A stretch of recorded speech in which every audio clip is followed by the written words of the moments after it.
जमीन का वजन कम हो रहा है या फिर ये भारी हो रही है? हमारे इस सैयारे का वजन तकरीबन 6 सेप्टेलियन किलोग्राम है। मसनूई सैयारों से हासिल मालूमात और रियाजियाती फार्मूलों की मदद से इसका तयन काफी दुरुस्त तरीके से किया जा सकता है। जमीन का वजन मुसलसल तब्दील हो रहा है। अपनी फिजा को अपने गिर्द कायम रखने के लिए इसके पास काफी कशिश सकल मौजूद है, लेकिन फजा की ऊपरी तहों में कशिश सकल इतनी ज्यादा नहीं होती कि वो गैसों को जमीन के गिर्द कायम रख सके।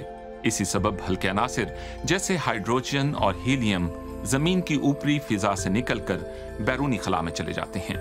हमारी जमीन इस तरह हर साल 96,000 टन वजन खो देती है।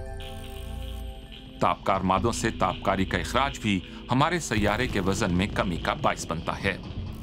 इस अमल में मादा तवानाई में तब्दील हो जाता है, जो फिर तापकारी के तौर पर खला में निकल जाती है। यह अमल बुनियादी तौर पर जमीन के अंदरूनी हिस्से में और सतह के करीब ऑटोनाइट जैसी चट्टानों में होता है। तापकारी के इखराज के सबब जमीन के वजन में हर साल तकरीबन 7 मेट्रिक टन कमी वाक़ होती है। खला में भेजे जाने वाले मिशन भी जमीन के वजन में कमी की वजह बनते हैं।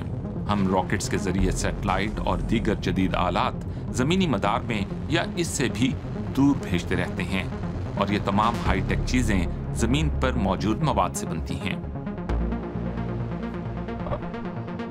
यूं खलाई तहकीक हर साल हमारे सैयारे के वजन में तकरीबन 1000 टन कमी का सबब बनते हैं। मगर जमीन वजन सिर्फ खो ही नहीं रही, इसमें इजाफा भी होता है। इसकी एक वजह खलाई धूल भी है, जो हमारी जमीन की बैरूनी खला से जमीनी फिजा में दाखिल होती रहती है। यह धूल सूरज के गिर्द चक्कर लगाने वाले सियारचों और सबसे बढ़कर दुमदार सितारों से आती है। बाज़ औक़ात ऐसे छोटे अजसाम को हम देख भी सकते हैं, टूटते सितारों के तौर पर। और बाज़ औक़ात खलाई चट्टानों के निस्बतन बड़े टुकड़े यानी शहाब साकिब भी जमीन से टकराते रहते हैं, और इस सब की वजह से हर साल हमारी जमीन के वजन में 16,000 टन इजाफा हो जाता है।